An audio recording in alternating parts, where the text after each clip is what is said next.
టాలీవుడ్ లో fans wars కాస్త ఎక్కువనే చెప్పాలి. నందమూరి హీరోలు, మెగా ఫ్యామిలీ హీరోలు ఒకరి మధ్య ఒకరికి పోరు ఏ రేంజ్ లో ఉంటుందో ప్రత్యేకించి చెప్పనక్కర్లేదు.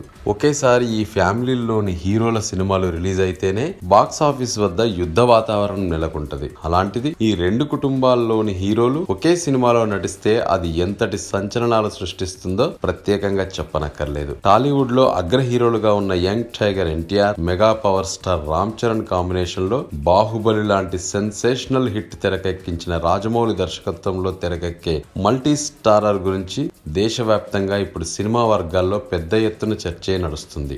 ఈ సినిమా గురించి దాదాపు అఫీషియల్ గా ప్రకటన రావడమే అన్నట్లుంది. డివివి దానయ్య 170 కోట్ల భారీ బడ్జెట్ తో తెరకెక్కిస్తున్న ఈ సినిమాకు రాజమౌళి తండ్రి విజేంద్ర ప్రసాద్ ఎక్స్ట్రాడినరీ స్టోరీని రెడీ చేసినట్లు తెలుస్తుంది. ఈ సినిమాలో చెర్రీ, తారకులు అన్నదమ్ములుగా కనిపించనున్నారట. స్క్రిప్ట్ ఫైనల్ కు వచ్చేయడంతో త్వరలోనే రాజమౌళి ప్రీ ప్రొడక్షన్ పనులు మొదలు పెడతాడని తెలుస్తుంది. ఈ సినిమా టైటిల్ గురించి ఇప్పుడు రెండు ఆసక్తికర వార్తలు వినిపిస్తున్నాయి. ముందుగా యమధీర టైటిల్ వినపడుతుంది. రాజమౌళి ఎన్టీఆర్ తో తీసిన యమదొంగ సినిమాలలోని యమ, చరణ్ తో తీసిన మగధీర సినిమాలలోని ధీర కలిపి యమధీరగా ఫిక్స్ చేస్తారని వార్తలు వచ్చాయి. అయితే లేటెస్ట్ టాక్ ప్రకారం ఈ సినిమా స్టోరీ బాక్సింగ్ నేపథ్యంలో తెరకెక్కడంతో బాక్సర్ అనే టైటిల్ కూడా పరిశీలిస్తున్నట్టు తెలుస్తుంది. మరి ఇద్దరు హీరోల అభిమానులను సంతృప్తి పరిచేలా జక్కన్న ఎలాంటి టైటిల్ ఈ టాప్ మల్టీ స్టారర్ కి ఫిక్స్ చేస్తాడో చూడాలి.